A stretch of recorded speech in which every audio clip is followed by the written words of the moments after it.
Your Excellencies, distinguished guests, ladies and gentlemen, welcome to the African Union session focused on policy priorities to end child labor in Africa, of course taking place on the sidelines and alongside the 5th Global Conference on the Elimination of Child Labor. Once again, my name is Nozipho Shabalala, and once again, it's a privilege to be with you here today. I do want to apologize for the fact that the program overall seems to be running a bit behind schedule. It is the reason why we're seeing a few more empty seats than we would anticipate, but we are mindful of the fact that people are entering in, but also mindful that some of our high-level speakers are all here and ready to engage. And of course, our virtual speakers are also here ready to engage. Please be assured that we are, of course, also recording the session. For those who might come in once it's already started, they will have the opportunity to engage with the session a little bit later. Now, this high-level panel that we're about to listen into and engage with comes on the back and builds on the regional consultations of the preceding year. And in those regional consultations, much time was dedicated to unpacking and sense-making around the statistics that inform the shape, the nature, the depth, and the breadth of the child labor challenge on the continent. These regional consultations were focused on understanding the drivers of child labor within an African context, also to surface the challenges that are unique to the African continent, and begin to bring to light some of the more appropriate policy responses for adoption. And so in building on that work that's been done and building on the momentum from the regional consultation, this panel, this high-level panel, is about creating the space for African stakeholders to discuss continent-specific policy priorities and strategic partnerships that are going to enable the continent to accelerate its fight against child labor and to end child labor in Africa.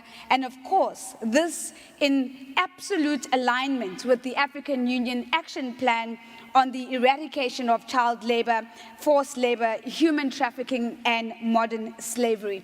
So, ladies and gentlemen, for the next hour and 45 minutes that we have together, we're going to do a few things. We're going to hear some opening remarks to help us set the scene and the context for this conversation. We also are going to hear high-level political commitment statements from the African Union and high-level commitments from the United Nations organizations, in particular acknowledging the fact that we'll hear from the ILO, we'll hear from the FAO, and just to acknowledge UNICEF as well, who unfortunately, due to some constraints, were not able to be with us here today. And then we're going to transition into some framing remarks, short, sharp, concise, and to the point, that are going to really give focus to the panel discussion that will then follow. Now, in the panel discussion, please accept this invitation that we are keen to hear your voice, whether you're joining us virtually or whether you're in the room with us in Durban, where we are inviting you to send us through your questions and comments on Slido. As you know, we've been using Slido since the beginning of this 5th Global Conference, and we're going to be putting up on the screen very shortly the access code for this particular conversation. So as you go, it's on your screens right now, and if you are joining us virtually, you would see it popping into your chat function right now on your screen so that you're able to input that code and allows you to be a part of the conversation. We will try to the best of our ability to integrate your voice into the conversation.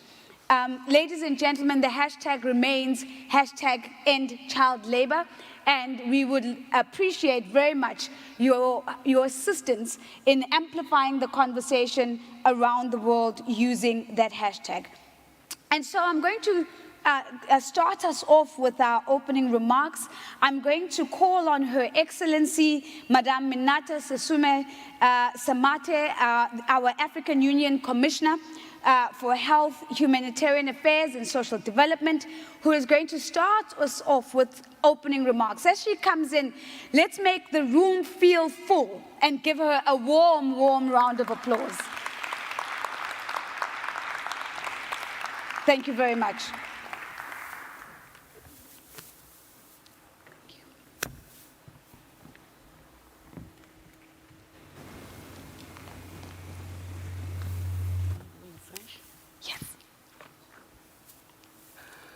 Bon après-midi à chacune et à chacun. Je tiens à saluer l'ensemble des participants, les honorables ministres, les excellences partenaires l'OIT, les partenaires sociaux et les experts. Mesdames et messieurs, permettez-moi de souhaiter la bienvenue à tous ceux qui se joignent à nous cet après-midi pour parler des priorités au niveau de notre continent de l'Union africaine pour mettre fin au travail des enfants sur le continent africain. Depuis hier, on a entendu beaucoup de choses, Madame la modératrice, et merci beaucoup. Beaucoup de choses, comme je disais, ont été dites. Vous-même, vous venez de mentionner la stratégie de l'Union africaine. Et 30 ans après l'adoption de la charte, comment nous pouvons accélérer la mise en œuvre de l'agenda 2040 de l'Union africaine? Quelle est la situation sur le continent et qu'est-ce que nous pouvons faire en termes de priorité en nous basant justement sur l'agenda 2040? Il y a certaines choses, nous avons beaucoup de textes pour mettre fin au travail des enfants, des textes de l'Union africaine. Et depuis hier, comme je disais, on a parlé des travaux forcés, la traite des êtres humains, l'esclavage moderne et particulièrement les pires formes de travail pour les enfants, leur utilisation dans la prostitution, les activités illégales et autres. Et sans oublier les questions de drogue. Les causes, je venais d'écouter un peu le panel qui est passé, qui a parlé des causes et hier aussi on en a parlé. Les causes, c'est les questions de pauvreté. Nous avons beaucoup de situations difficiles, le chômage, le sous-emploi, les questions de gouvernance, l'accès limité aux services sociaux de base, l'insuffisance des infrastructures comme les écoles, les routes pour aller à l'école. Et j'ai insisté hier sur la question des changements climatiques avec les catastrophes naturelles qui jettent beaucoup d'enfants justement dans le travail forcé. On dira qu'est-ce que l'Union africaine a eu à faire? L'Union africaine a beaucoup d'instruments. Nous avons la charte des droits de l'homme et des peuples. Nous avons la charte, hier j'ai parlé du comité, la charte sur les droits et le bien-être des enfants. Nous avons le comité qui travaille sur les questions des enfants. Nous avons aussi notre stratégie et son plan d'action décennal. Et qu'est-ce que nous pouvons faire? Et ça, c'est surtout la question la plus importante. On a parlé des textes. Les textes existent au niveau national, au niveau régional, au niveau continental. Qu'est-ce que nous devons faire? C'est de harmoniser ces textes, s'en approprier, les insérer dans le domaine national pour nous permettre de lutter contre les pires formes de travail des enfants. Nous avons, comme je disais, aussi des mesures à prendre. Les mesures à prendre sont plusieurs mesures que nous devons prendre. Je vois une approche qui est axée sur les droits des enfants. Il faut que nous respections les droits de l'enfant. Il faut qu'on tienne compte de l'intérêt supérieur des enfants. Il faut une approche aussi. Les femmes, les filles sont les victimes, les enfants filles. Il faut aussi dans cette approche tenir compte de la dimension genre. Cela nous paraît important. Et aussi la non-discrimination. Qui parle de genre, des filles parlent de non-discrimination. Et nous tous, nous avons une responsabilité partagée dans cette situation et nous devons être solidaires pour trouver. Il nous arrive de voir, moi-même j'ai eu à intervenir pour sauver des enfants, les bonnes qu'on maltraite, les filles qu'on maltraite.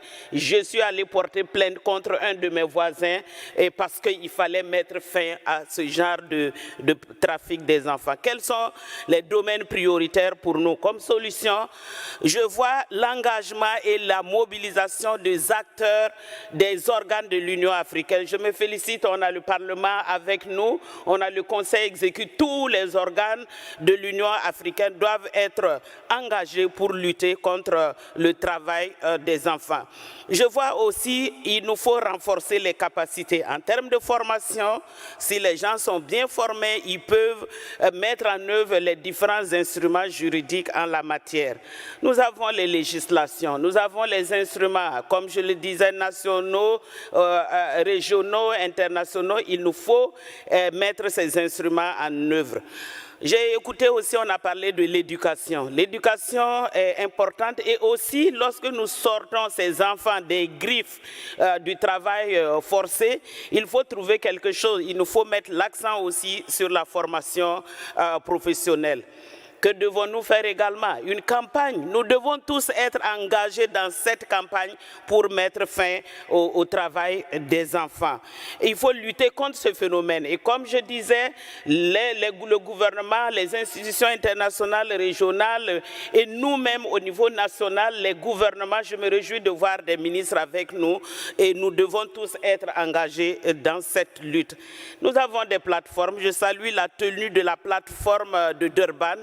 Il nous faut beaucoup de plateformes comme ça pour nous rappeler cette difficulté et comment nous pouvons trouver une solution et mettre fin au travail des enfants. Nous sommes tous des papas, des mamans et nous devons aussi contribuer à lutter contre ce fléau, chacun de nous, comme je dis, à son niveau de responsabilité. Hier, on a parlé des statistiques, c'est vraiment important, et la gestion de la connaissance sur ces fléaux. J'ai écouté hier certains pays asiatiques qui ont réussi à diminuer ce phénomène. Comment ils ont fait? Nous devons aussi entre nous partager les expériences pour mettre fin au travail des enfants. Et je terminerai par dire il nous faut des ressources. Nous en avons parlé hier. Il nous faut beaucoup de ressources pour des projets porteurs parce que la situation a progressé, mais de plus en plus, on a, durant les 4 dernières années, 20 millions d'enfants qui se sont retrouvés en train de travailler et la pandémie du coronavirus est venue compliquer tout cela.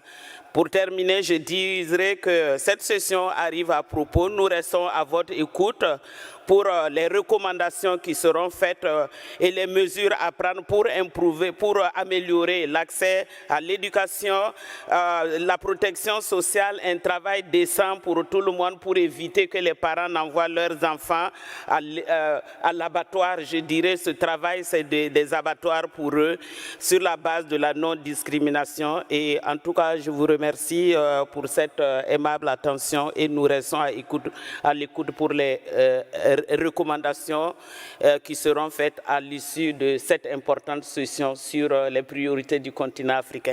Merci Madame la modératrice et nous restons disponibles pour les questions. Thank you. Thank you very much, Commissioner. That is, of course, the African Union Commissioner for Health, Humanitarian Affairs and Social Development. And again, reminding us that the instruments exist, the judicial instruments, the legislative instruments, and that the call to action is really for us to start using them, but also emphasizing the nuanced reality in Africa that demands us to think about child labor and training and skills, and how we are going to resource and finance the elimination of child labor, and that we cannot have this conversation outside of the context of talking about poverty as well. Ladies and gentlemen, I'd like to bring to your attention now on our screen an opening remark from the Honorable Amongi Betty Ongom, that is, of course, the Minister for Gender, Labor and Social Development of Uganda, as well as holding the role of Chair of the African Union 4th Specialized Technical Committee on Social Development, Labor and Employment. Honorable Ongom, the floor is yours. Thank you very much, honorable ministers, distinguished representatives of our social partners, representatives of development partners, distinguished delegates. I would like to welcome you all to this session for the African Union towards identifying the challenges and policy priorities to end child labor in Africa. allow me to express my deep, deep appreciation to the government of South Africa for offering to host this very important global event, and to the African Union for organizing this session, which will bring to the attention of the world the successful initiatives that have been undertaken by African countries to eliminate child labor. I am delighted and honored to be given the opportunity to speak at this high-level session on an issue that is very dear to my heart. With 92 million girls and boys in child labor in Africa, we remain the most affected continent in the world. Child labor, as we are all aware, is deeply rooted in poverty and socioeconomic vulnerabilities, lack of decent work opportunities, inadequacy in issues related to social services, including education, as well as social norms. Due to COVID-19 pandemic, we are aware that most states took numerous restrictive measures to prevent spread of the virus, including closure of schools and economic sectors. And because of that, many parents have become unemployed, and children who have been out of school during the closure remain out of school even after opening of schools. Post-COVID-19 statistics in some countries in Africa indicate that the prolonged closure of schools have put the future of many children, especially girls, at risk. The irreversible consequences of losing 2 years of learning has resulted in many learners being poised not to return due to either being pregnant or married off. Others have dropped out of school because they have outgrown their grades, and for some, their parents are unable to afford the fees. Ladies and gentlemen, the challenge is not a small one, but we know it can be addressed. African countries share a vision of a continent without child labor. They share a strong commitment to end child labor, as demonstrated by the high level of ratification of human rights instruments and the adoption of the policies and laws to end child labor. Many countries, including Uganda, my country, for example, launched the National Action Plan on the Elimination of Child Labor, whose objective is to eliminate the worst forms of child labor and at the same time lay a firm foundation for children's rights to be respected, protected, and fulfilled.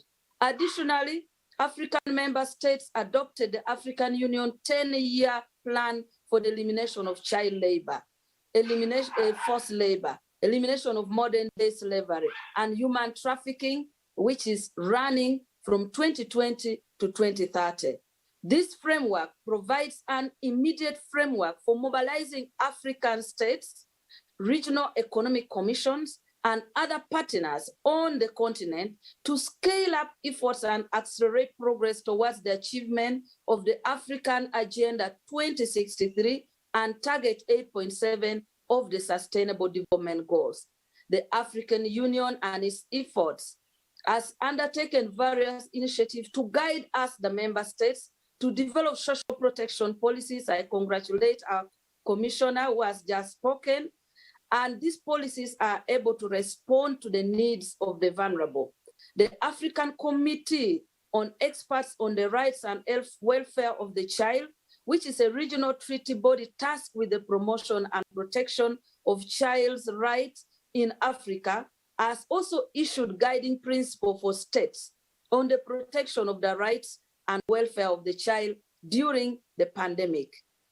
I want to assure you that as a continent, our work has just begun. That's why participating in such knowledge sharing session is important, and I must say, a privilege too. We have a duty as world leaders to create a world where children are safe and protected. To the panelists, thank you for taking the lead to educate and share your experiences on such a platform that will guide and give us knowledge as member states. I want to thank the African Union, aided by our Chair, for this session. I want to thank you for taking the lead in unifying Africa to take a stand in the fight to eliminate child labor in Africa. As the chair and a member of the Bureau of the Special Technical Committee on Social Development, Labor and Employment, I reaffirm our commitment to support and to work with all member states and partners in pursuit of a continent that is free of child labor. Again, I want to thank all of you. I thank South Africa again for inviting us, the International Labour Organization. We commensurate with South Africa and Durban for the flood that has affected the people, and we stand with African countries in all the aspects that leads to the struggle, but also to solution seeking to address key issues in ending child labor. I want to thank you and wish you good deliberation on this topic. Thank you very much. Thank you very much. Ladies and gentlemen, might we give the Honorable Minister Ngoma a round of applause? Thank you very much, Your Excellency, of course, the Minister for Gender, Labour and Social Development in Uganda. To pick up a phrase of one of the many insightful things she shared with us, our work has just begun, were her words. And of course, also speaking to the fact that this is an opportunity to reaffirm commitment and to accelerate action. Thank you very much, Honorable Minister.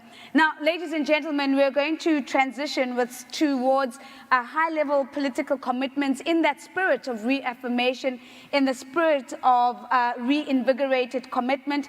And we're going to hear from the high-level speakers from the African Union. I'm going to start off with a message from His Excellency Josefa Leonel Correa Sacco from Angola, who is, of course, the African Union Commissioner for Agriculture, Rural Development, the Blue Economy. In child labor in Africa, the highest proportion in the world, and 4 out of 5 of these children are engaged in the agriculture sector. The African Union 10 Years Action Plan on Child Labor Eradication, Forced Labor, Human Trafficking, and Modern Slavery 2020-2030 gave a strong impetus to the fight to eliminate child labor in our continent. Eradicating child labor in agriculture is more urgent than ever, and the achievement of SDG target 8.7 will not be possible without a breakthrough in the region and in the agriculture sector. It is my hope that during the 5th Global Conference on Elimination of Child Labor, African Union member states will strongly renew their commitment towards the implementation of the action plan. My department, the Department of Agriculture, Rural Development, Blue Economy and Sustainable Environment of the African Union, has participated in the development of the action plan and recognizes the central role of the decision makers in agriculture at all levels. Inclusive agriculture and rural development, as well as sustainable use of natural resources, are essential to address the drivers of child labor in agriculture, and the department will continue to support such key areas. In the post-Durban era, the Commission will continue to engage the African Union Specialized Technical Committee on Agriculture, Rural Development, Water and Environment, currently chaired by the Agriculture Minister of the Arab Republic of Egypt, to prioritize child labor eradication, a policy concern on the agenda to follow up and give due attention to the Durban call for action. Eradicating child labor in agriculture is essential to achieve a prosperous Africa through inclusive growth and sustainable development. I thank you for your kind attention.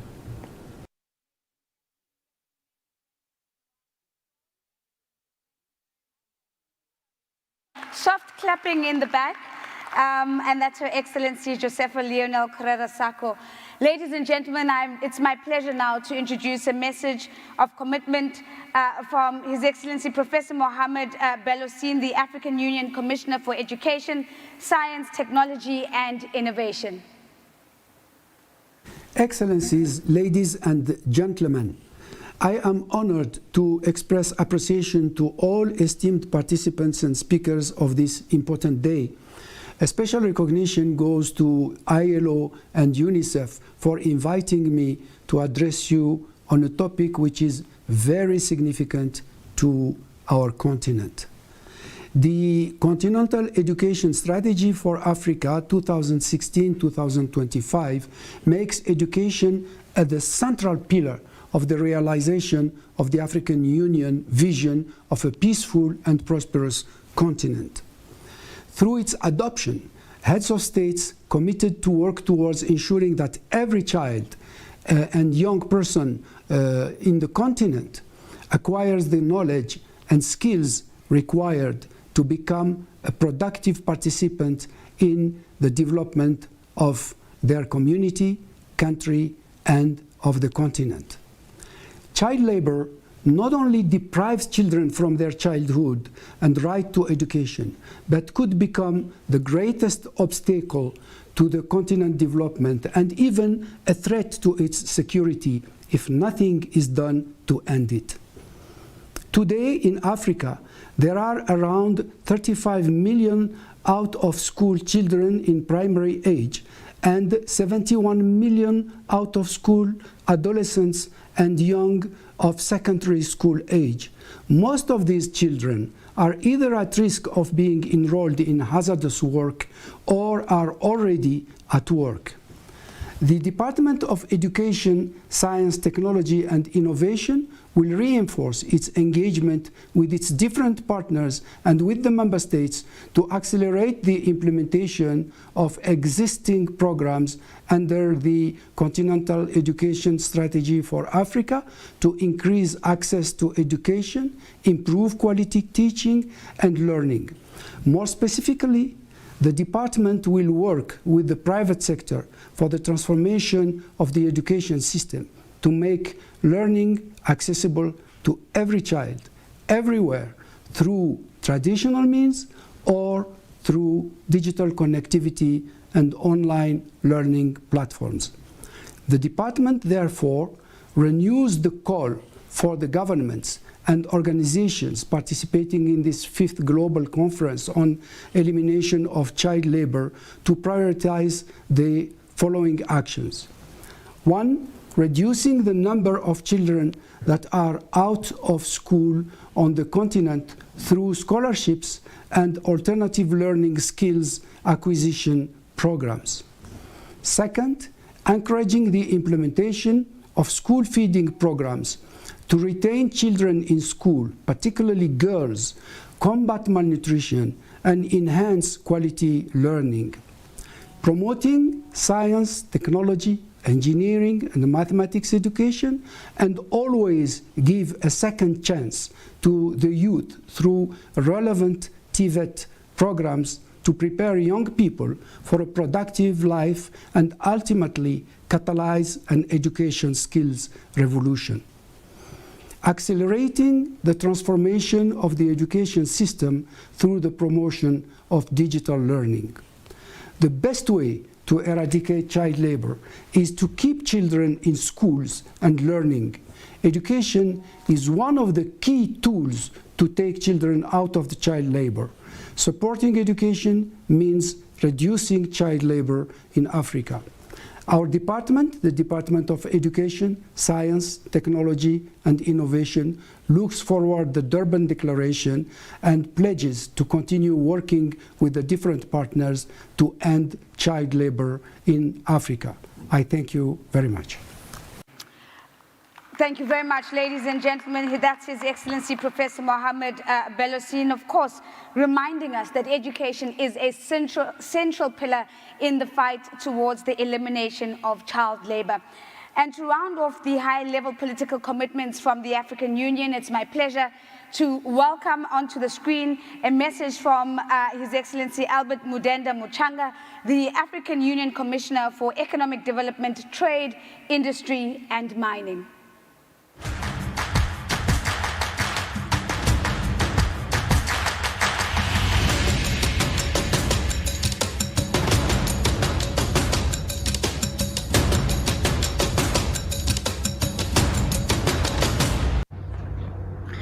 Modern day slavery still persists in many parts of the world, and that includes Africa. It is to be found in both the urban and rural areas, and it takes many forms, and that includes child labor. Child labor destroys the future of our children. Instead of giving them opportunities to go and learn, we enslave them. And this is not good.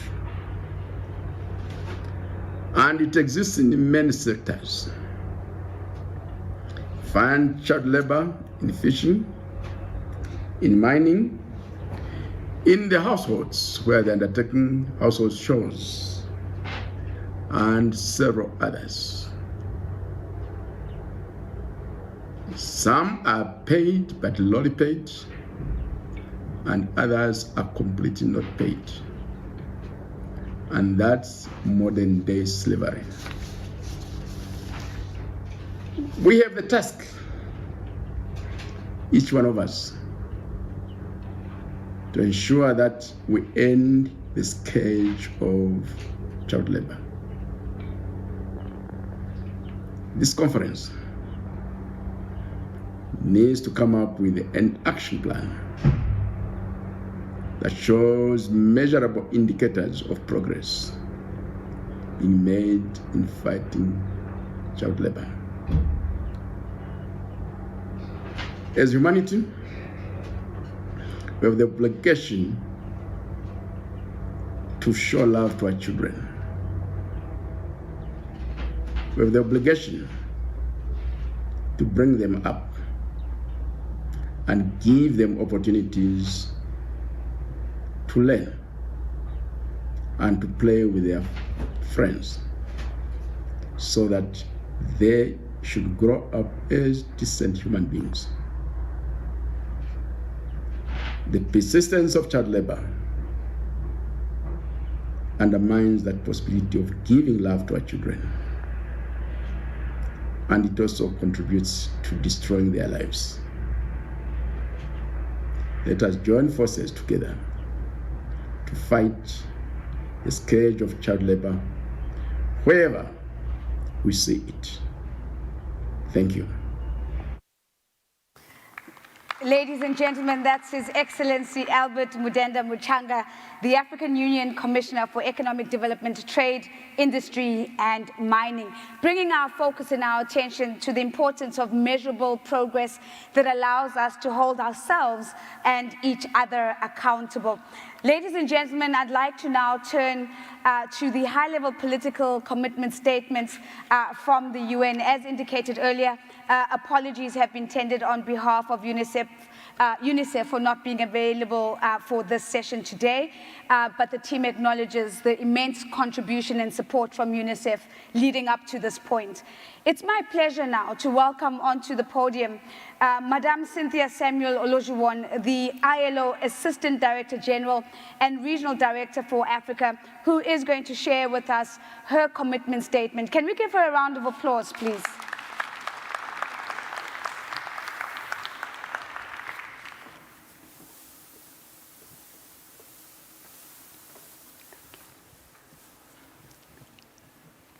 Switch it on.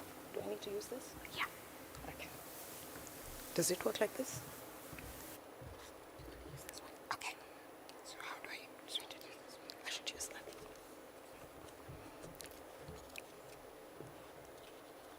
Your Excellency and my sister, the AU Commissioner for Health, Humanitarian Affairs and Social Development, honorable ministers, social partners, child rights advocates, the children who are here, and we heard you very clearly on day one, nothing for you without you. Distinguished ladies and gentlemen, allow me to start by expressing my deep appreciation to the government and social partners of South Africa for hosting this important and successful global event on the behalf of the continent of Africa. Allow me also to thank the African Union for organizing this very important conversation on addressing the challenge of child labor in Africa. I start by acknowledging the very, very strong commitment of the African Union to end child labor. Indeed, the International Labour Organization is proud to be associated with the formulation, the adoption, and the ongoing implementation of the ambitious 10-year action plan to end child labor, forced labor, modern slavery, and human trafficking in Africa. Indeed, this is the first of its kind worldwide. In November 2021, African stakeholders gathered together in South Africa, not in Durban, but in Johannesburg, in preparation for this global conference. And the essence of that conversation was to discuss the policy priorities that will help to accelerate and scale up action against child labor in Africa in a way that is human-centered. The conclusion of that conference called for an increased focus on prevention. They also called for an increased investment in timely, accurate, and policy-relevant data, not just for policy formulation, but for the monitoring of the implementation of those policies and programs. They agreed on the need to invest in the extension of social protection as a means to reduce poverty and vulnerability of households. They also agreed to ensure free quality education as an alternative to child labor and to promote decent jobs for young people and adults, particularly those in the rural areas. Finally, African stakeholders also stressed the need to address the issue of financing to end child labor in Africa. I'm very proud that the elements I just mentioned are the foundation of the draft Durban call to action, and that African stakeholders have significantly contributed to shaping the outcome document of this very important conference. Indeed, this is how it should be. Global child labor goals will not be achieved. I repeat, global child labor goals will not be achieved without a breakthrough in Africa. The continent recognizes that it needs to drive the change. There is no justification for child labor in Africa. And indeed, from all the statements that we've listened to today, and all the discussions that took place over the last couple of days, Africa has shown that it is ready to drive the change to accelerate action to eliminate child labor. We recognize that there's still a long way to go, but we also know that the commitment, the understanding, the resolve to take action now is widely shared. The need to act with urgency, especially focusing on making concrete progress on an annual basis, is also widely shared. For measures to be really effective, we must coordinate all our efforts, particularly those of us who are development partners. But we do this in close collaboration with the private sector, with the civil society, and of course, with our social partners, as well as sister UN agencies. Alliance 8.7 provides a very good framework for doing so, especially for the 11 African Pathfinder countries. I'd like to use this opportunity to acknowledge the very good collaboration with UNICEF and with the Food and Agricultural Organization, which builds on the specific mandate and the comparative advantage of our respective organizations. I look forward to further strengthening this collaboration to support the African Union, to support regional economic communities, and member states.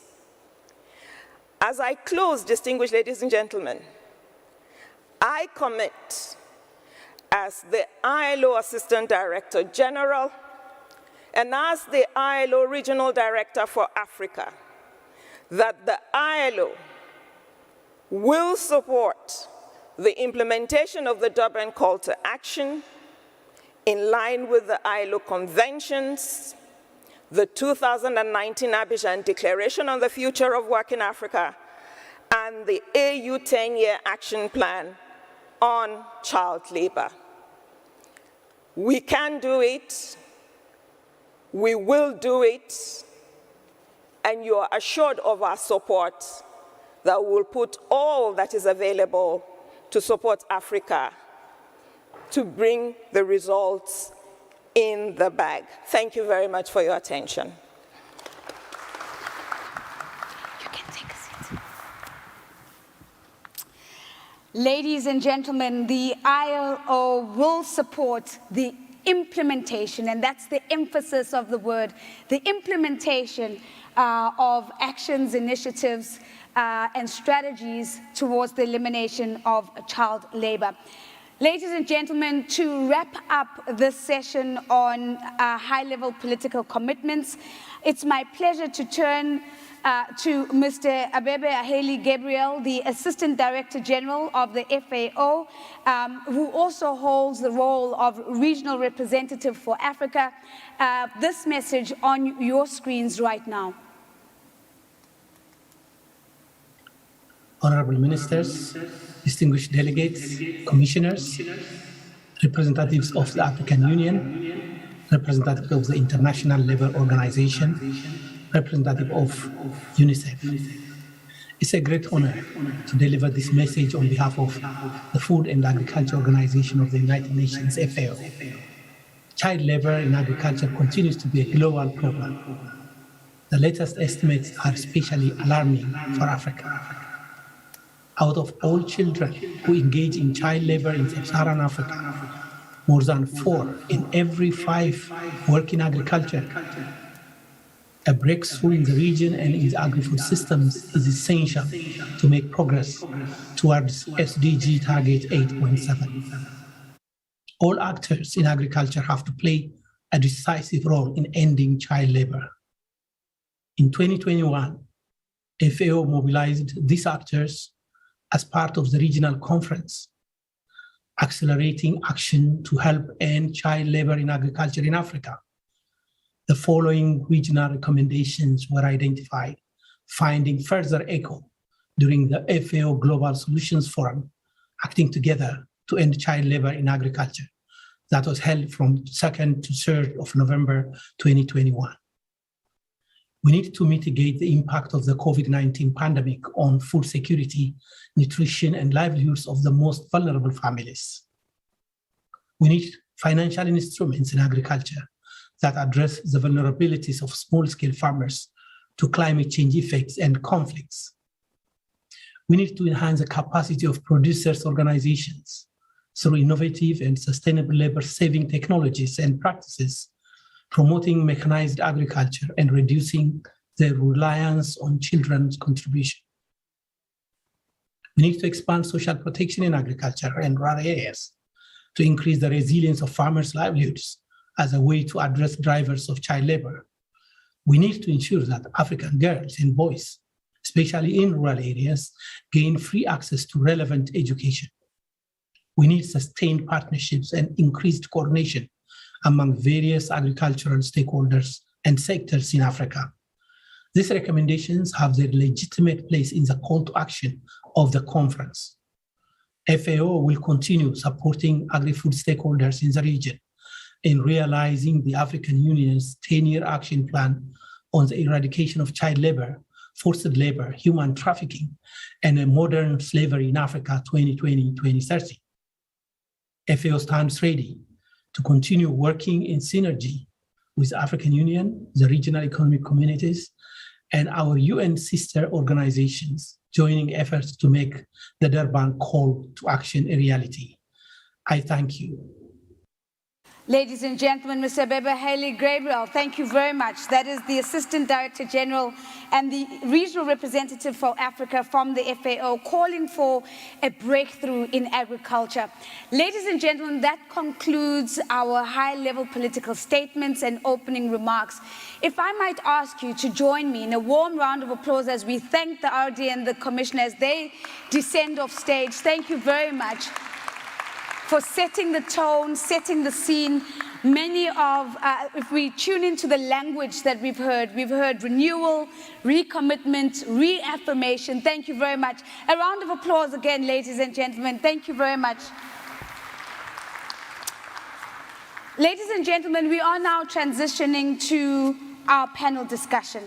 And really, this is the panel discussion that is going to anchor the conversation that we're going to be having today. We spoke about a space, a strategic space, to bring in the voices of African stakeholders, to bring in a continent-specific lens on policy priorities, on the strategic partnerships, the accelerated action that's going to be required to end child labor, in line, of course, with the African Union Plan of Action. To help us frame this panel discussion and to ensure that we are scoping this panel discussion, it's my absolute pleasure to call on Mr. Hussein Gedi. He is the Labor Mobility and Human Development Advisor at the African Union Department for Health, Humanitarian Affairs and Social Development. Let's give him a round of applause as he sets the scene for us in a few minutes.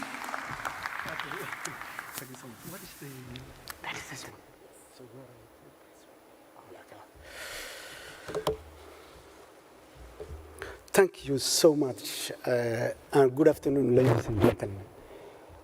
I'm very proud to be here on behalf of African Union, and I thank my commissioner to allow me to be on the stage and share with you a few presentations.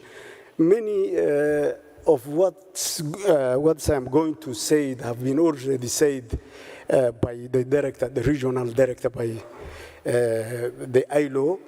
I'm going to start a few presentations, and my presentation will be focusing on the tripartite regional consultation, which took place in Johannesburg last year.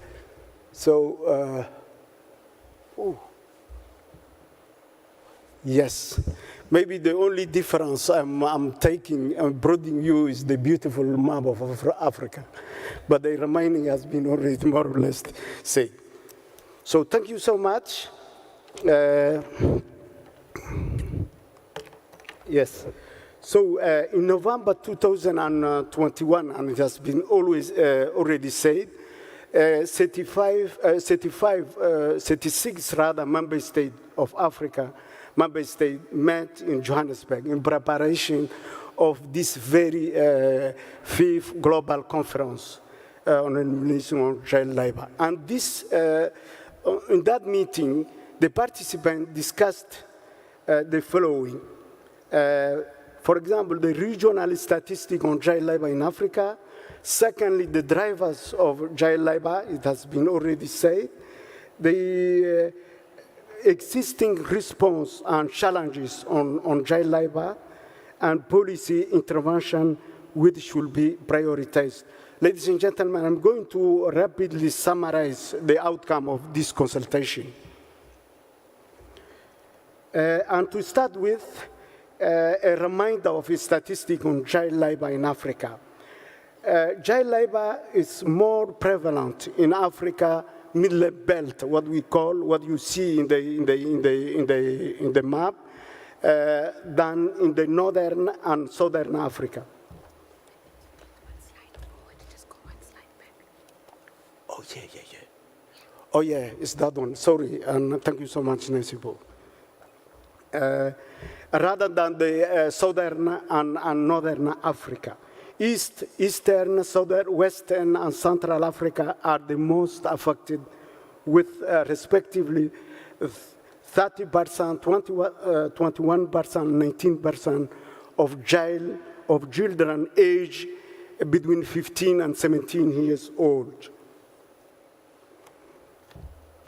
Now, most children are found, almost 60% are less than 12 years old, rather boys than girls. And the child labor is predominantly rural and agricultural phenomena in Africa.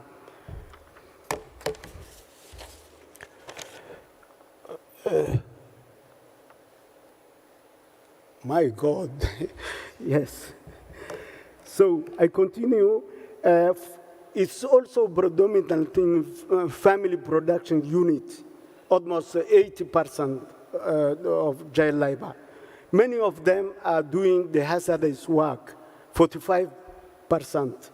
And many of them are combining both school with work.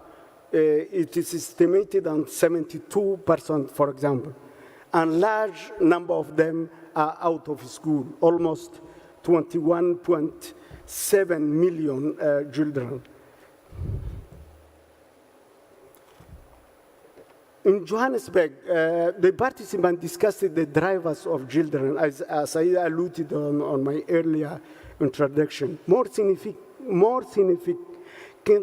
they look at the correlation between child labor indicators and broader development challenges. And it is, I will, challenges. And it is interesting, ladies and gentlemen, to note that the sub-region most affected by child labor are also those with the highest percentage of the population below the poverty line, the highest proportion of informal economy, and the lowest social protection coverage. Next. In terms of education, there has been a substantial improvement in access to education, with significant decline on the proportion of children out of school at the primary level. However, progress on reducing the number of children and out of school has slowed down significantly over the last or so years. As a result, we have 32.2 million of children of primary school-going age remaining out of school in Africa. In Johannesburg, they also discussed the existing response to child labor in Africa. We noted unprecedented awareness, political will, commitment demonstrated by high level of ratification, domestication in national legislation, adoption on national, regional, and continental policies, and neighbors' intervention on the ground to end child labor. We have seen, ladies and gentlemen, we have seen emerging some good practices which could inspire other African countries and the rest of the world. But the challenge remains, among which gaps on the legislation and weak enforcement, in particular in the agriculture sector, informal economy where child labor prevails, low intention within national priorities, and lack of financing, lack of data and statistics for planning, implementation, and other challenges. Next slide. Finally, in Johannesburg, the 36 member states and social partners largely discussed what the policy priority to end the child labor in Africa should be. They discussed the importance of taking into account the silent figures of child labor in the continent: young, rural, agriculture, family work, hazardous work, out of school, combining school and work, and key development challenges underlying child labor. They agreed on the need to, next slide. Oh no, it's okay. Focus on prevention and to addressing the root causes of child labor. Achieve impact scale through adequate financing, public policy, and programs. Focus on the most immediate major challenge and most actionable in terms of time frame for achieving results. So, ladies and gentlemen, next slide. The stakeholders in the Johannesburg meeting finally concluded agreed on the following policy priority: accelerating action needed to ensure quality, universal education for all boys and girls, expanding social protection for workers in the informal economy and the agriculture sector, decent work for adults, school-to-work transition, filling gaps in legislation needed for effective action against child labor, particularly its worst form. Large-scale action in agriculture and rural development, developing appropriate measures to deal with child labor in conflict and other crisis situations, increasing financing for child labor activities, mobilizing social political support to build momentum for accelerating action against child labor. And 10, and finally, improve the ability of quality child data and research. These policy priorities are aligned with the 10 key strategic areas of intervention of the African Union Plan of Action. And indeed, they are also perfectly aligned with the priority of the Durban Call to Action. Ladies and gentlemen, thank you so much. Thank you so much. Thank you.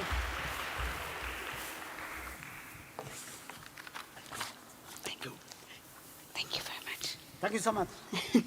Thank you very much, ladies and gentlemen. That's Mr. Sen Gedi, reminding us and bringing into sharp focus into the panel discussion we're about to have the outcomes and the decisions that were taken out of those regional consultation engagement in Johannesburg, focusing on prevention, focusing on root causes, focusing on financing, focusing on the most major challenges and those that are actionable, not only looking at the short term, but certainly looking at multiple horizons into the medium and the long term. And of course, looking at those different policy priorities that he's listed for us. And it's on the back of this now, ladies and gentlemen, that it gives me great pleasure to welcome our panelists for this panel discussion. Now, to the technical team, if I could please have 45 minutes on the clock, please. Thank you so much. Ladies and gentlemen, it's my pleasure to introduce the Honorable Dr. Fernando Elicio Ferrer de Andrade, the Minister of Family Inclusion and Social Development from Cabo Verde. Let's please give His Excellency a round of applause as he makes his way up. You're most welcome. Ladies and gentlemen, also joining us is the Honorable Mohammed Ould Abdallah Ould Ithmani, which is the Minister of Public Service and Labor from Mauritania. Let's give His Excellency a round of applause, please. I'd like to acknowledge once again the Honorable Amongi Betty Ongom, who joined us. Yes, please, sir, you may have a seat. Anywhere is absolutely fine.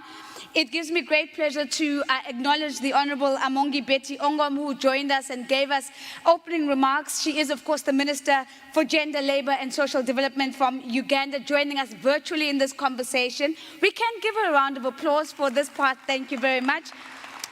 Joining us in person here in Durban is the Honorable Gali Massa Haru, the Acting Clerk of the Pan-African Parliament. Let's give him a round of applause as he makes his way up.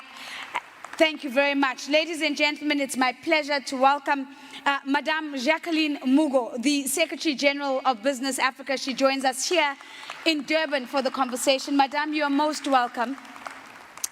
And last but certainly not least in this conversation is Mr.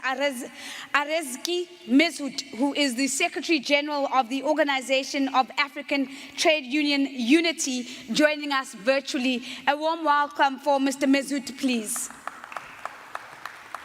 Now, ladies and gentlemen, as I go to take my seat, allow me to again to extend a special welcome to you to say, please, you are more than welcome to participate through the Slido app for those in the room and certainly for those joining us virtually. That is how we're going to be integrating your voice into the conversation. I know the team is going to put up the code again just for you to have a look, but for now, we're going to get started with our conversation.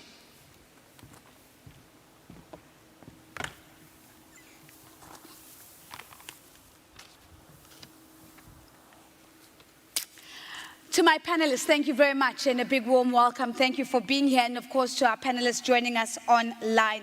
I'm going to start off in Cabo Verde and start off with a question to say, let's bring the actions that you've taken to fight child labor. What actions have you taken? More importantly, can you also share with us what have been some of the challenges and more importantly, what's the vision to overcome? Okay, thank you. I'm going to speak in Portuguese. Cabo Verde é Estado democrático e defensor da dignidade da pessoa humana. E qualquer país democrático e defensor da dignidade da pessoa humana tem a criança como prioridade absoluta. A nossa Constituição da República, o nosso Código de Trabalho, o Estatuto da Criança e do Adolescente, o Plano Nacional contra o Tráfico de Pessoas, o Código de Conduta para a Proteção das Crianças contra a Exploração Sexual em Viagens de Turismo e também o Plano Nacional de Combate à Violência Sexual contra Crianças e Adolescentes são instrumentos jurídicos poderosos que nos têm ajudado, de facto, nesta matéria e que têm em comum um ponto que é a proibição do trabalho remunerado antes de se completar 15 anos e de se manter as crianças na escola. E nós tomamos um conjunto de medidas em Cabo Verde que nos têm ajudado bastante na eliminação do trabalho infantil.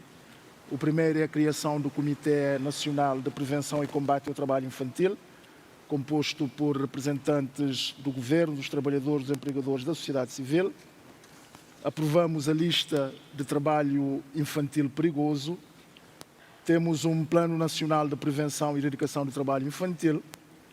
Temos comitês municipais da defesa dos direitos da criança e dos adolescentes em vários municípios do país.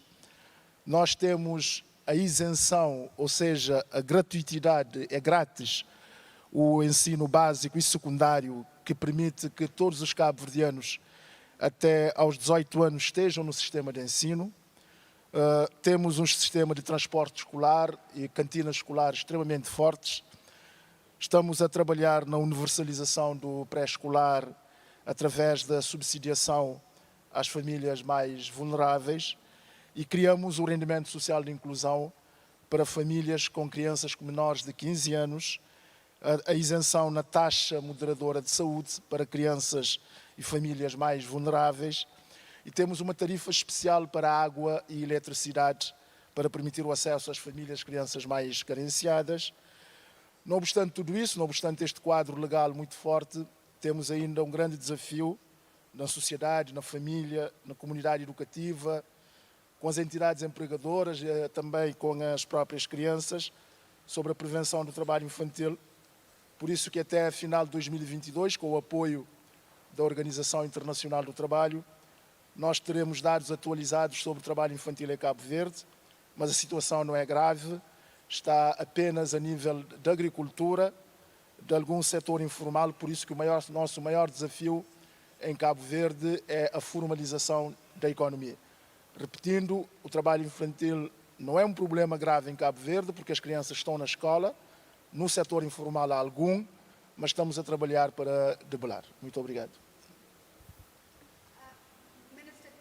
Minister, thank you very much. So what we're hearing is a range, a multi-pronged policy response, right from a national committee with a range of social partners to a national action plan to an education ecosystem to tax exemption for some of the most vulnerable families, social tariffs around utilities, but also acknowledging the challenge of data. And we've heard this as one of the themes that has come through and reinforcing the need for a breakthrough in agriculture, which I'm certain we're going to keep coming back to in our conversation. I do want to just acknowledge a comment that's come through on the chat. It comes from Anonymous.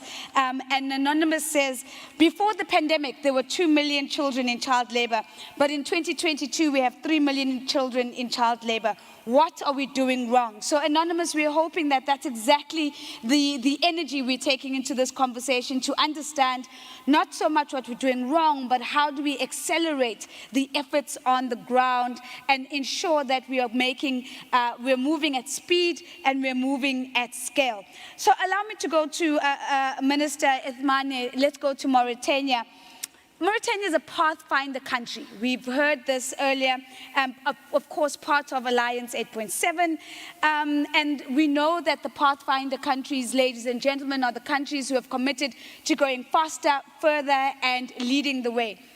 Your Excellency, the question to you is, can you tell us a little bit about the ongoing initiatives in Mauritania to end child labor? Thank you very much.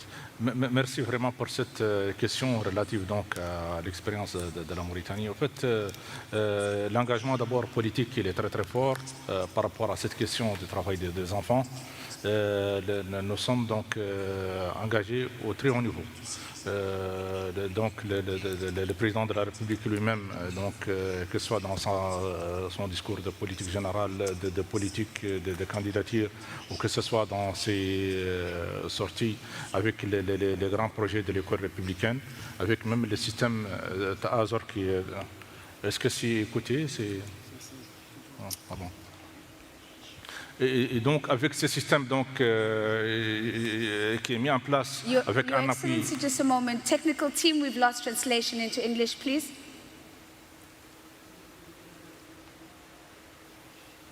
Thank you so much, Your Excellency. Je dois parler plus fort? You can continue and let's see if they pick it up. Okay. Donc, j'ai dit que l'engagement en Mauritanie, l'engagement politique d'abord est très très fort. Donc, c'est le point fort donc de cette lutte pour le travail des enfants. D'abord, il y a un engagement très fort du président de la République avec la mise en place d'un fonds très très important géré par une structure qui s'appelle Azor, qui gère et qui règle d'abord les problèmes d'accès à l'éducation et aux services de base dans des endroits difficiles et dans des endroits reculés. D'abord, pour comprendre un peu le contexte, la Mauritanie, contrairement à ce qu'on a vu tout à l'heure au niveau de l'Éthiopie, c'est un pays moins peuplé. Nous sommes donc un pays de 4 millions d'habitants sur 1 200 000 km². Et donc, c'est un grand défi d'abord pour nous parce que nous subissons de façon très directe les effets du changement climatique. Et ça, c'est un grand défi d'abord pour l'école, pour l'implantation de l'école et pour surtout l'accès des enfants à l'école dans les milieux ruraux. Donc l'engagement des pouvoirs publics, c'est un engagement très fort. Nous avons donc mis récemment un comité interministériel présidé par son Excellence Monsieur le Premier ministre et qui regroupe l'ensemble des ministres en charge de la question, que ce soit au niveau de l'intérieur, au niveau de l'emploi, au niveau de l'éducation, des affaires sociales et même le secrétaire Azor et même des affaires islamiques. Mais pour comprendre un peu ces mécanismes, nous parlons depuis 3 jours par rapport à cette question qui est le travail des enfants. Nous avons parlé donc déjà de 100 millions d'enfants qui travaillent. Nous avons vu les pays les plus développés, nous avons un taux d'accès à l'école de 98%, mais les 2% qui ne sont pas à l'école, ils vont aller où? D'abord, il y a le travail des enfants qui est là, mais jusqu'à présent, il n'est pas encore pris en charge. Il n'est pas encore pris en charge, que ce soit au niveau de la législation internationale. Nous discutons depuis 3 jours. On a vu donc les représentants des employeurs, des travailleurs, mais on n'a pas encore vu les représentants des enfants. Et cette question pour 160 millions d'enfants doit être prise en charge par la législation. Pourquoi il y a des enfants qui travaillent? Parce qu'il y a d'abord des industriels qui vont aller chercher des enfants parce que ça coûte moins cher, parce que c'est des gens qui sont faciles à manipuler, c'est des gens qui sont encore dans la soumission. Je ne parle pas des gens qui sont encore dans les difficultés. Mais pourquoi aussi nous avons un travail des enfants? Parce qu'il y a un rôle de la société que l'État doit jouer dans l'ensemble des pays qui n'existe pas. Au niveau donc des faiblesses de famille, les problèmes de divorce, les problèmes d'enfants qui sont abandonnés, l'ensemble de ces enfants donc, vont se retrouver pour subvenir donc, à leurs besoins. Et donc l'ensemble de ces problèmes que la société doit résoudre, c'est la solution à ces commissions. Et je suis vraiment, si on voit le nombre de ministres qui sont présents avec vous dans la salle aujourd'hui, et je vois que les représentants des organisations concernées par cette question, je parle déjà de l'UNICEF, qui ne peut pas être avec nous dans une vidéoconférence par rapport à un message, l'engagement est encore très faible en termes d'engagement par rapport à cette question. Quand je vois par exemple les représentants de l'FAO, qui est une organisation où on a cité au niveau du secteur de l'agriculture les plus grands nombres d'enfants qui travaillent dans le secteur de l'agriculture, c'est un représentant qui a parlé aussi par... donc l'engagement multilatéral reste encore très faible. Cette question elle nécessite encore beaucoup de fonds, elle nécessite encore beaucoup de moyens. Je reviens vers le cas de la Mauritanie. Donc nous avons cet engagement politique très fort, nous avons ratifié l'ensemble des conventions, comme tout le monde d'ailleurs dans cette salle. Mais ces conventions ne résolvent pas le problème. Le problème, ce n'est pas seulement un problème de loi ou de convention, c'est un problème de réalité du terrain. Et le domaine, il y a aussi l'axe qui est l'axe opérationnel, comment combattre ce fléau. Parce qu'aujourd'hui, quand vous empêchez les enfants de travailler, ils vont aller où? Il y a quelqu'un ce matin a posé une question pertinente. Comment pouvons rendre l'école attractive? Cette question, c'est la question majeure et principale. Le système éducatif aujourd'hui, c'est un système qui est d'abord un système sélectif, qui est un système qui pousse les gens à aller dans la rue, qui est un système qui laisse une minorité ou une majorité, selon les cas, dans un ici à part. Donc je pense qu'il faut aller vers des solutions innovantes. Pourquoi ne pas utiliser un enseignement numérique? Pourquoi, par exemple, au niveau de l'Organisation mondiale du travail, on ne crée pas, par exemple, un profil, une formation dédiée, par exemple, à ces enfants? Et pourquoi ne pas avoir des applications dans des endroits qui ne doivent pas être accessibles pour les enfants, qui sont des endroits de travail connus, que ce soit dans les champs, dans les mines, où les enfants ne peuvent pas accéder avec des applications de téléphonie mobile. Donc on doit aller vers un système beaucoup plus innovant par rapport à cette question. Je vois que la modératrice, mais je vais juste parler de ça parce qu'il est important pour l'assistance, c'est de créer, d'élaborer au niveau de Durban un modèle d'une équation relative au travail des enfants. Nous avons donc 100% qui doit être à l'école et le reste doit être où? Et la résolution donc, de cette équation qui va demain nous apporter donc, la solution à ce problème. Je vous remercie.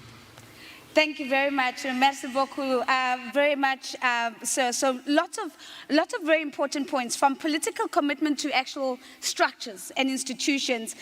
You've spoken about the difficult conversation that we need to have, which is industry. But you've also spoken about how do we make sure that the Durban call to action puts children at the center, the need for innovation in the way we're doing things, but how we're responding to this challenge as well. Thank you very much, Your Excellency. Ladies and gentlemen, allow me to go back now to Uganda. Let me go to the Honorable Ongom, because we know that Uganda is also a pathfinder country of Alliance 8.7. Madam, as you spend 1 or 2 minutes on this question, what can you share with us that you would say has been successfully implemented to address the root causes of child labor in Uganda? Thank you very much again for this opportunity. Madam, if I can ask you to please press the volume button on your machine, you are a bit low.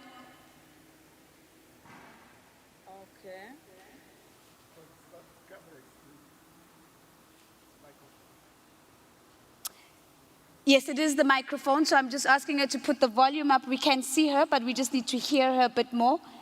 All right, technical team, I'm going to move on, and I'm going to come back to Her Excellency. If anybody can please pick up and assist in the interim. Ladies and gentlemen, Madam, I hope you can still hear me. Let's just see if you can hear us now. Would you like to try again to see if we can hear you? Yes, can you hear me? It's still very, very low, Madam. So I'm going to come back to you. In the meantime, if you can look for the volume button on your iPad or your laptop, and let's just try to get your volume up. Ladies and gentlemen, let me come back to Durban in the interim to the Honorable Haru, the acting clerk of the Pan-African Parliament. Sir, what is the role of parliamentarians when it comes to the elimination of child labor? More importantly, I'd love to hear from you how parliamentarians can assist in the implementation of national action plans. Merci, Madame. Le rôle des parlementaires, comme nous le connaissons dans nos différents pays, se situe à 3 niveaux. D'abord, c'est des représentants des peuples, donc ils ont ce rôle de représentation. Ensuite, ils ont, bien évidemment, au nom du peuple, c'est eux qui votent les lois et ils en assurent le contrôle de l'exécution par l'exécutif. Et à partir de ces 3 rôles, je crois qu'au niveau du Parlement panafricain surtout, l'Union africaine, à travers le protocole fondateur du pape, lui a attribué des rôles supplémentaires consistant au suivi des mises en œuvre des politiques de l'Union africaine, entre autres politiques, celles dont nous parlons, notamment à la question du travail des enfants. Et donc le rôle du Parlement, comme dans nos différents pays, c'est faire en sorte que toutes les réglementations soient en place pour régir la matière, qu'il s'agisse du travail des enfants, qu'il s'agisse des volets sécurité sociale, tout cela relève du rôle des parlementaires. Une fois que cela est mis en place, je voudrais aussi ajouter que pas mal d'instruments ont été signés, ratifiés par nos différents gouvernements. Et concernant le cas précis, il revient aussi aux parlementaires de les internaliser, de faire en sorte que ces parlementaires, ces normes-là soient incorporées dans l'ordonnancement juridique pour en faciliter l'accès, la compréhension et, partant, l'application. En plus de ce rôle, je venais aussi d'écouter les excellences ministres intervenir tantôt en évoquant les différentes politiques, notamment les plans d'action nationaux et autres. Il revient aux parlementaires d'en assurer le suivi. Parce que le tout, c'est d'adopter ces plans, mais encore faut-il que ces plans soient mis en œuvre. Et les parlementaires ont ce rôle de faire en sorte que les gouvernants les appliquent, parce que c'est une question de l'obligation de rendre compte, et l'entité devant laquelle nous rendons compte, c'est le peuple. Et c'est le Parlement qui représente ce peuple-là. Je voudrais aussi dire que les parlementaires, ils ont ce rôle spécifique qu'ils tirent de leur proximité avec la base. Et en ce sens que ce sont ceux-là qui sont en contact permanent avec la base, qui sont les mieux placés pour prendre leurs préoccupations et les porter à un certain niveau du politique. Et puis, ce sont ceux-là aussi qui peuvent dénoncer un certain nombre de choses, notamment s'agissant de ce genre de travail qui n'est pas forcément connu de tout le monde. Et il revient aux parlementaires soit de les dénoncer, soit de les porter à un certain niveau pour qu'il y ait des actions en ce sens. Et enfin, ils ont aussi ce rôle de plaidoyer. Nous avons évoqué le volet plaidoyer, le volet sensibilisation, et j'estime que, honnêtement, si les parlementaires s'engagent dans ce sens, ils peuvent véritablement porter la question et faire en sorte que ce phénomène que nous décrions puisse prendre fin un jour à l'autre, nous l'espérons. Merci. Thank you very much. Thank you very much, sir, for those insights. As you're sharing with us the role of parliamentarians, and I think what really stands out is a representation of the people, voice of the people, proximity to the people, but also in addition to that, the ability to make sure that regulation is alive, the ability to make sure that legislation actually serves its purpose and it's tested in the parliamentary setting. So let me come to Madame Mugo, and of course, Honorable Ongom, I will make my way to you. I'll definitely come and try and get your voice in. But let's hear from Madame Mugo. Madame Mugo, is there a role for the private sector to play when it comes to national efforts of working towards the elimination of child labor? And I think one of the things that we've done is we've heard a lot of challenges in the last couple of days, and we'll hear a bit more. Do you have a good story to tell? Do you have a good example of good African practice that we should be scaling up and amplifying across the continent where the private sector is involved? Very much, Nozipo, for that question about the role of the private sector. The private sector has actually been doing a lot towards the elimination of child labor since Africa started working in this area, and indeed the whole world. Currently, employers are implementing specific projects and initiatives to build the capacity of workplaces to eliminate child labor. For example, in Kenya, the social partners have developed a toolkit for combating child labor, specifically in small and medium-sized enterprises.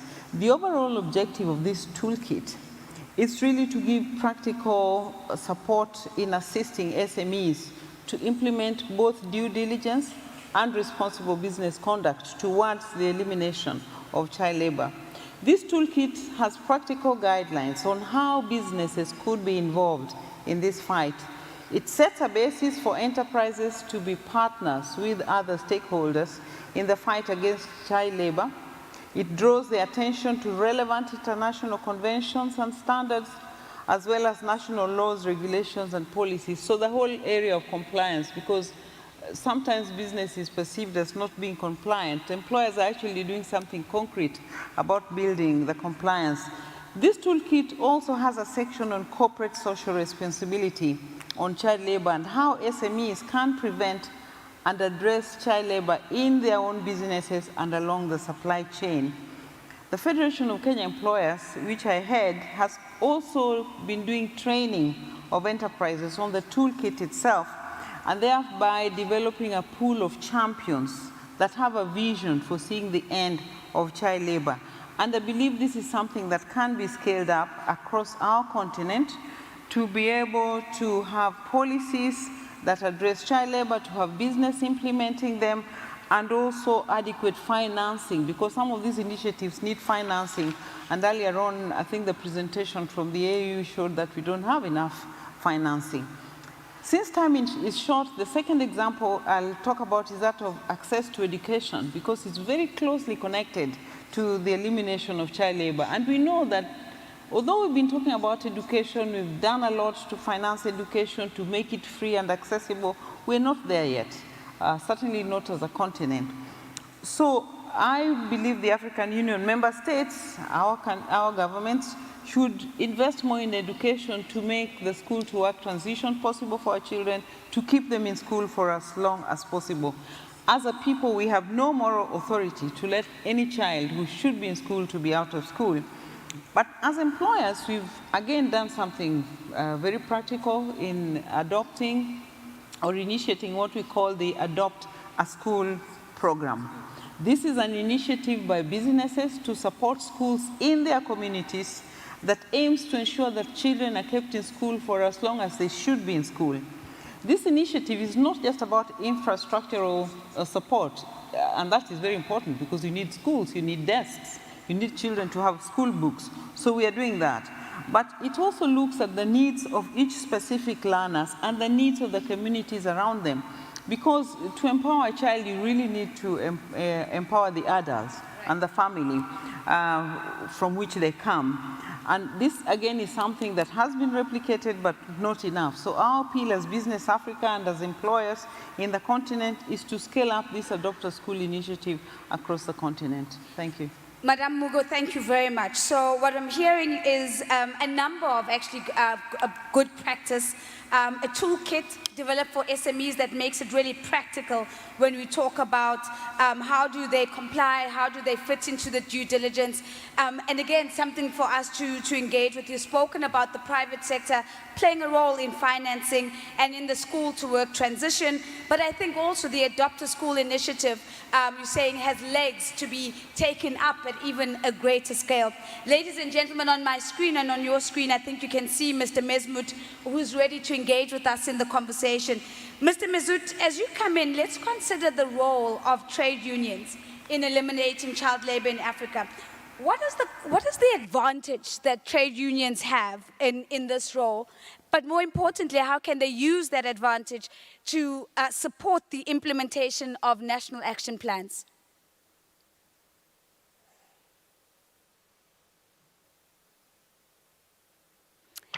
Sir, I think you might be muted. Can you hear me now? Yes, sir. Thank you very much. Excellences, Mesdames et Messieurs, bonsoir et veuillez accepter mes salutations les plus chaleureuses de l'Organisation de l'Unité syndicale africaine et d'ACRA. Je remercie les organisateurs de m'avoir donné cette opportunité pour participer à ce débat et aussi exprimer le point de vue des travailleurs. Quant à votre question que je trouve très pertinente, parce qu'en tant que syndicat, nous avons un rôle à jouer pour éliminer ce phénomène qui devient très préoccupant, notamment au sein de notre continent. Je vous dis tout simplement oui. D'abord, ces victimes interviennent dans le monde du travail et ils sont aussi les enfants des travailleurs ou des chômeurs.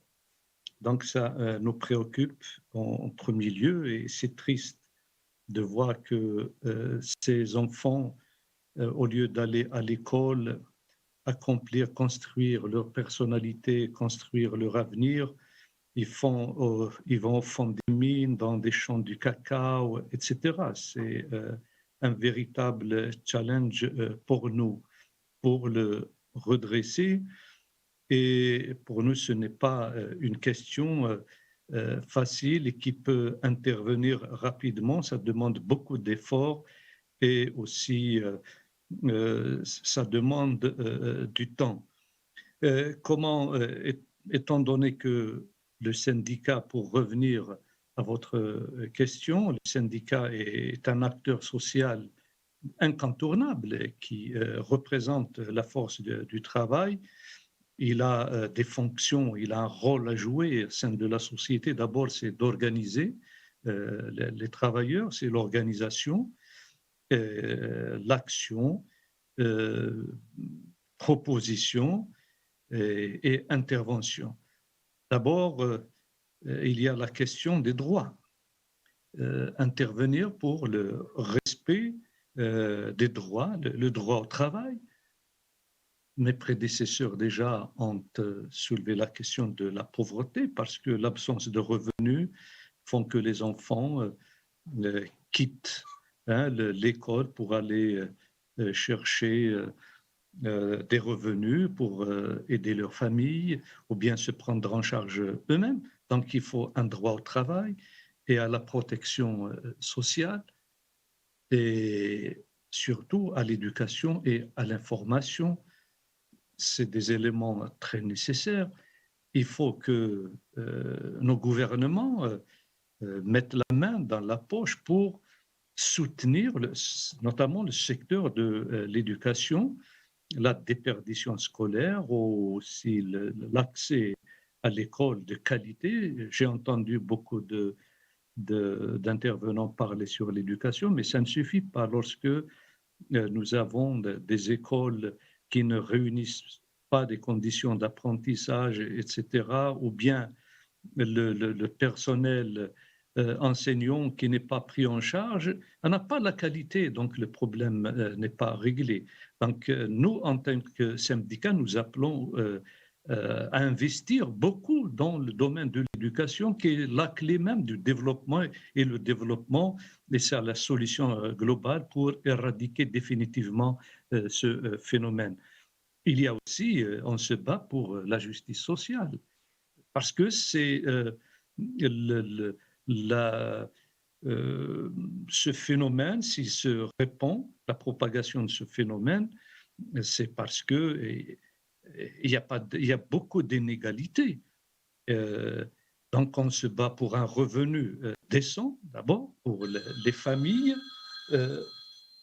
et ce qui permet aux familles de prendre en charge leurs enfants au lieu de les envoyer dans les champs du cacao, des mines ou ailleurs. Il faut aussi une éducation gratuite et de qualité.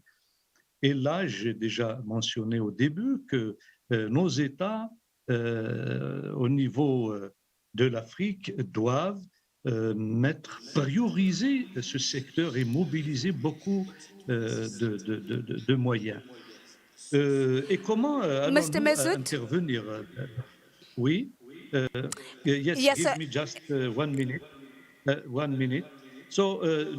Donc, nous pouvons intervenir à travers le dialogue social. Pour l'élaboration des politiques sociales, on peut être consulté pour élaborer des politiques sociales, et aussi même pour l'élaboration et la mise en œuvre des plans d'action nationaux, et aussi organiser des campagnes contre le travail des enfants. Et je pense que c'est ça notre recommandation à l'Union africaine, c'est d'organiser des campagnes à tous les niveaux pour sensibiliser contre le travail des enfants. Voilà ce que je peux dire. Merci encore une fois. Thank you very much, Mr. Mesut. And again, some really powerful and insightful contributions there. And one of the key themes that's coming out, ladies and gentlemen, is to look at the education system as an ecosystem. So I'm hearing Mr. Mesut also saying it's not sufficient just to have access or universal access to quality education. Are we paying the teachers? Are we keeping that as a healthy and safe environment? Which is also a theme that came through yesterday.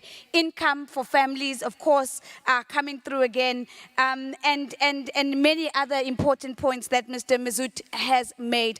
I'd like to try and make my way back to Honorable Ongom and see if we can have her voice back in. Madam, I'm going to try. I see that the technical team says that she has not been able to be successful. I do apologize that we've missed an important voice in this conversation. Nonetheless, we're going to need to connect with PC or iPad audio. Can I please ask that audio to be muted? Thank you very much. Now, ladies and gentlemen, before I go to a very quick second round of questions, I do want to just lift some of your comments that are coming through on the Slido. If I can get them up on screen, team, that would be fantastic. Tabo is saying, you know, how do we eliminate child labor with so many kids being parents because of early pregnancy? Again, it's a comment that speaks to some of the challenges on the ground. Anonymous is saying, but is all all work for children considered harmful? Do we have a definitional issue? What are other countries doing right that African countries are not? There's a lot of reaction to the technology contribution. We should really harness technology. However, how do we make sure that that technology is inclusive and that no child gets left behind? Will we not further widen the digital divide is another comment from Anonymous. So I just want to thank our audience again for their continued participation. Now, ladies and gentlemen, as you can see, I'm running out of hands because of all the different devices I need to be on. So I'm going to actually stand for the remainder of this so I can get rid of one microphone, please, technical team, and give me this one. Thank you so much. All right, so we've got a few minutes left, and I want to just make sure that in the minutes that we have, that we can pick up a few more quick, short sound bites. It's a very challenging topic to speak about in sound bites, and I understand that the tightness of time makes it challenging because there's so much depth, there's so much complexity, and there's so much nuance. So let me go back to Honorable Andrade. Let's go back to Cabo Verde, please, Your Excellency. One of the things that the Director General of the ILO spoke about yesterday was extending social protection to workers in the informal economy. It has been identified as a top priority. Maybe can you tell us a little bit about Cabo Verde's experience in this regard? How, especially in the context of the pandemic, what have you done to reduce child labor, and how might you build on this in the future? It's a big question, and I'm asking you to respond to it in limited time. Thank you.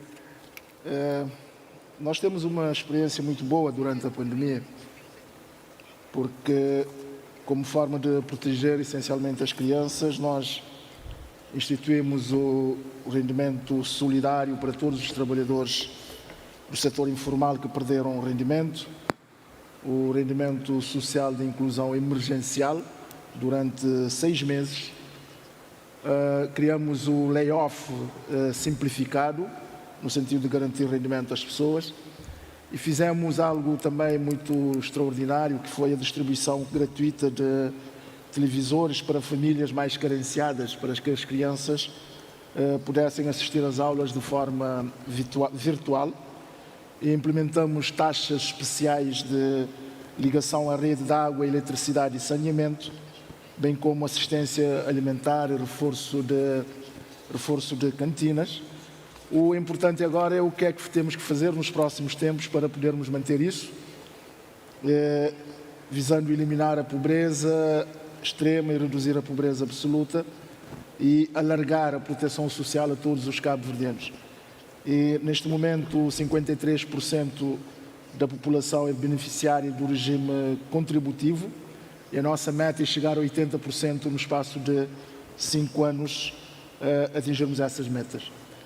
Nesse sentido, nós queremos alargar o rendimento social de inclusão a todos os agregados familiares na situação de extrema pobreza e têm crianças com menores de 15 anos, alargar a cobertura da pensão social para todos os idosos e pessoas com deficiência de famílias pobres não cobertos pelo regime de segurança social, alargar a cobertura de proteção social a todas as profissões ainda não cobertas, tendo em conta o grande grau de informalidade da economia, regulamentar o trabalho doméstico, aprovar a lei do mercado rural, alterar a legislação para permitir maior flexibilidade na inscrição da segurança social dos profissionais liberais e trabalhadores informais, alargamento do acesso a cuidados a crianças, pessoas com deficiência e reforço da proteção das crianças e adolescentes e continuar esta política de gratuitidade do ensino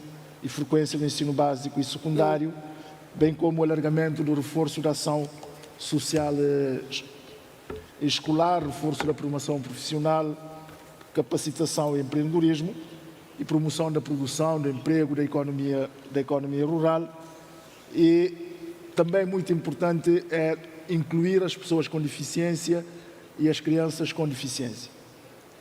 Cabo Verde está no caminho de eliminar todas as formas de exploração e do trabalho infantil, está na agenda do Governo, estamos alinhados com a comunidade internacional, estamos alinhados com as Nações Unidas, que declararam o ano como o Ano Internacional de Luta contra o Trabalho Infantil. Cabo Verde está empenhado e alinhado no combate a este flagelo que hipoteca o futuro das crianças e adolescentes, e todos faremos para que as nossas crianças sejam cada vez mais instruídas.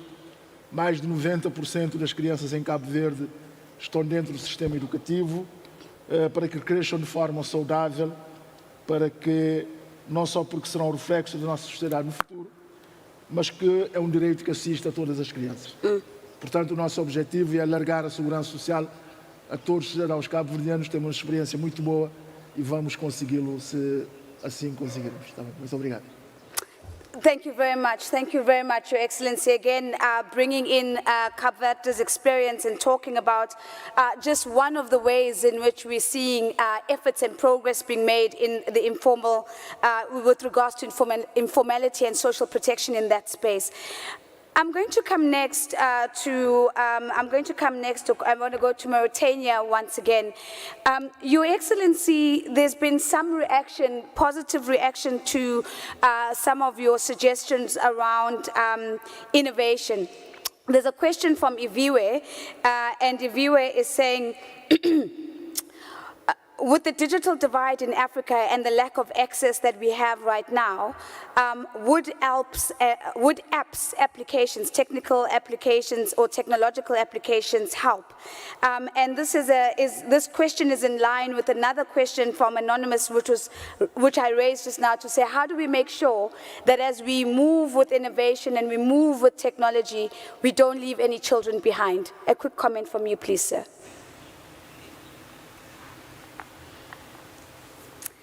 That's a question to Your Excellency from Mauritania. To you, please, sir. Merci infiniment. En fait, cette histoire a bien commencé avec le traçage déjà du Covid. Et nous avons donc vu au niveau de quelques pays qui sont assez développés la maîtrise donc, de la pandémie grâce donc, à ces techniques. Ces techniques existent aujourd'hui gratuitement parce que dans vos téléphones avec Google Maps, toutes les personnes sont suivies dans ce que vous faites dans votre quotidien. Et moyennant donc un travail assez poussé, on peut même faire une cartographie des zones industrielles, des zones agricoles, des zones même agro-pastorales, et éviter que ces zones soient des zones d'accès pour les enfants ou des enfants à bas âge. Et ça, c'est bien faisable. Et on a un message d'alerte. Si on n'a pas la connexion Internet, on peut avoir par exemple un message qui peut arriver par SMS. Et donc la solution, elle est bien faisable techniquement. Mais le plus important au niveau technique, c'est que vous avez aujourd'hui les enfants, ils travaillent, mais chaque enfant aujourd'hui il a un téléphone, il a un smartphone même. Et les enfants, les parents vont dire aux enfants, vous êtes en train de perdre beaucoup de temps au niveau des téléphones, mais quand les enfants vont aider les parents à comprendre une application, ils sont tout à fait contents, les enfants sont des génies. C'est cette intelligence des enfants qu'il faut utiliser aussi autrement, et pour transférer donc cette utilisation, ce temps perdu au niveau des téléphones portables, dans un temps au niveau de l'éducation. Donc mettre des programmes éducatifs, c'est le travail par exemple de l'UNICEF, c'est le travail par exemple de l'Organisation mondiale du travail. Et aujourd'hui, Google a développé un programme de 6 mois où vous pouvez avoir un diplôme de Bac plus 4. Aujourd'hui, on doit développer, donner aux enfants la possibilité qu'au bout de 3 mois, à côté de son téléphone, il peut avoir, par exemple, les niveaux d'éducation des primaires, par exemple. Et donc, je pense que c'est des pistes vraiment à explorer et ça ne coûte pas vraiment grand-chose. Et les outils sont là et l'intelligence des enfants sera préservée et sera donc développée dans l'avenir. Your Excellency, thank you very much. So we have the tools, we have the know-how, we have the intelligence of the children.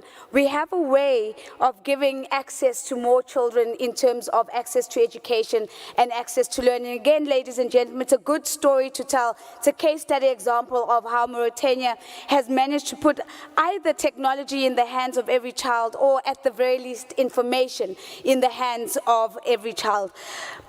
Honorable Harun, let me come to you. One of the key issues that was raised was the issue of financing. What is the role of parliamentarians in securing domestic public resources to finance and resource the fight against child labor? Merci, Madame. tout à l'heure, lorsque j'évoquais les 3 fonctions essentielles des parlementaires, j'avais évoqué la fonction législative. Et la déclinaison de cette fonction permet aux parlementaires aussi de mobiliser des ressources, en ce sens que dans nos différents pays, ce sont les parlementaires qui votent le budget. Et les lois fiscales font partie du budget. Et donc, à travers cet exercice, les parlementaires peuvent ne serait-ce que mobiliser des ressources, parce que la question se pose avec une telle gravité qu'il faut des ressources locales, que les ressources des partenaires ne viennent qu'en appui à ce qu'on aura mobilisé en interne. Et les parlementaires, à travers leurs fonctions budgétaires, peuvent valablement voter des impositions fiscales sur un certain nombre de produits orientés vers le financement de la lutte pour l'abolition du travail des enfants. C'est en ce sens que je crois que, en termes de mobilisation des ressources, les parlementaires sont vraiment au cœur de l'opération si on les associe ou bien si eux-mêmes ils s'associent à ce combat. Merci. Thank you very much. That's a very practical response that you've shared with us. It's using the parliamentary muscle to really ensure that fiscal laws serve the purpose of the intended outcome. So I want to thank you very much for that. Madam Mugo, let me come back to you. I want to talk about the twin challenges that are in the room with us today. The one is, of course, the lack of decent work for young people, and of course the rise and the prevalence of child labor. What are the policy responses that private sector is hoping to see coming out of the public sector? And then more importantly, how might you then, as the private sector, support those policies and those efforts? I think we all acknowledge that no sane family, parent or guardian would want to see their child working instead of being in school or missing their entire childhood. Clearly, the problem is the fact that that family is not able to afford to have that child in school. So the thing we need to look at is how to create decent jobs for families. So there's a very strong connection. I hear an echo in my ear. Hope it's okay. We can hear you well. Okay. There's a very strong case here for creating more and better jobs. This is central, I think, to the development agenda. It is central to us beginning to see a solution to this perpetual problem of child labor. So I would first advocate for policies that support enterprise development and sustainability in our continent so that enterprises can create jobs. Secondly, we've all talked about informality. There's a very strong correlation, again, between the high level of informality and the quality of jobs that we have. Yes, Africa is very entrepreneurial, and that is fantastic. Our people work very hard, but where are they working? They're working in the highly unregulated informal sector that cannot create decent jobs. So we need to find policies that help us transition in a way that makes sense to our people to better jobs and be able, therefore, again, to create decent jobs. Finally is the area of enforcement of the laws, the regulations, the conventions that we have decided to sign up on. As long as we have weak regulatory systems, it will not be possible even for us to enforce the laws that we want and ensure that where child labor is happening in a way that is hazardous to children and we're able to keep children out of employment. If we cannot supervise it, then we cannot control it. So it's very important for us to have policies that support the enforcement of our laws and regulations. And here employers, of course, can play a very strong role, but again, this happens largely in the informal aspect of the work. So those are the policies that the private sector would therefore want to work with the government to ensure that we are able to build up, to strengthen, and to enforce, so that together we work on addressing and combating child labor instead of seeing each other as opposing elements in the fight. It's one fight, we're all involved in it, and we'd like really to play a stronger role in strengthening our enforcement and inspection systems. Thank you. Thank you very much, Madam Mugo. It's one fight, and we're all in it, all fighting against the same thing is the key message you're leaving us with. Final comments, Mr. Mesut, I'd like to come back to you, please, sir. We've been talking about a breakthrough in agriculture, and we heard today that 4 out of 5 children in child labor are in the agricultural sector. The question to you, sir, is do you see opportunities for whether it's for collective bargaining, increased collective bargaining in the agricultural space, whether it's through trade unions or cooperatives or other means? And if that was the case, to what extent do you think this might assist in decreasing the reliance of small farm families and their dependence on children to work on farms and within the agricultural space? Your thoughts, please, sir, in a minute or two. Thank you. Le constat, je pense, c'est que les enfants qui travaillent interviennent à plus de 90% dans le secteur informel. Donc, c'est le secteur informel qui prend le taux le plus élevé des enfants. Et la grande part de ces enfants aussi travaillent dans le secteur agricole, notamment en Afrique. Donc, je trouve que votre question est très pertinente.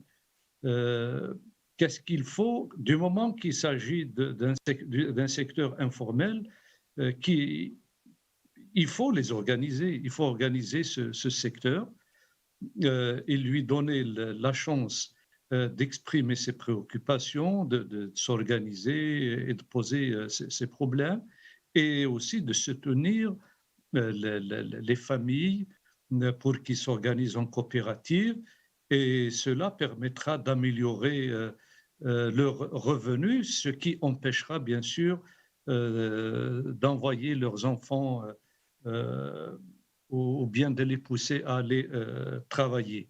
L'organisation des travailleurs de l'informel, il y a des expériences pour ça en Afrique. Et il y a au Togo, il y a au Bénin. Moi, personnellement, j'ai vu des exemples qui peuvent réellement inspirer d'autres secteurs. Quand il s'agit du secteur de l'agriculture, effectivement, il faut organiser ces travailleurs et travailler, agir pour transformer ce secteur de l'informel vers l'informel. Nous avons déjà constaté tous que les travailleurs, enfin les enfants qui travaillent interviennent dans le secteur de l'informel. Donc je pense que c'est une option qui peut contribuer à l'élimination et à la lutte efficace contre le travail des enfants. Merci. Thank you very much, sir. Ladies and gentlemen, we've come to the end of this high-level panel, but maybe to close this panel, I want to see if we can close it in an interesting way. I'd like to invite each of our panelists to imagine that they could contribute one sentence directly into the Durban call to action. If you could write one sentence that will be written word for word as you say it into the Durban call to action, what will that sentence be? Now, let me be clear. We're not asking you for the executive summary. We're not asking for a paragraph. We're not asking for a chapter. We're asking for one line that you could contribute to the Durban call to action. What will that one line be? I'm going to start with Mr. Mesut because I've been coming to him last on each round. Mr. Mesut, one line into the Durban call to action. What would your one line be? Une école gratuite de qualité pour tous et un revenu décent et le respect des droits.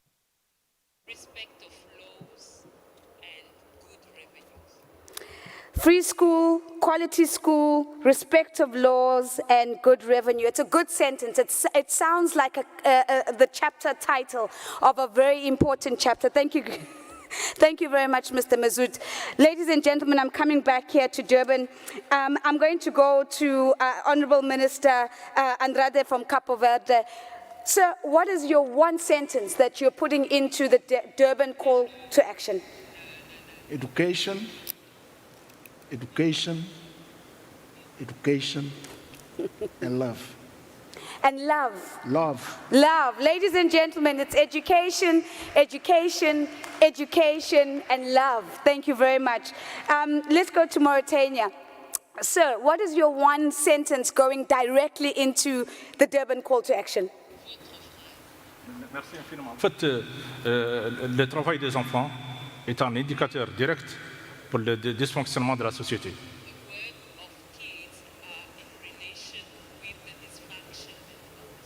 Sure.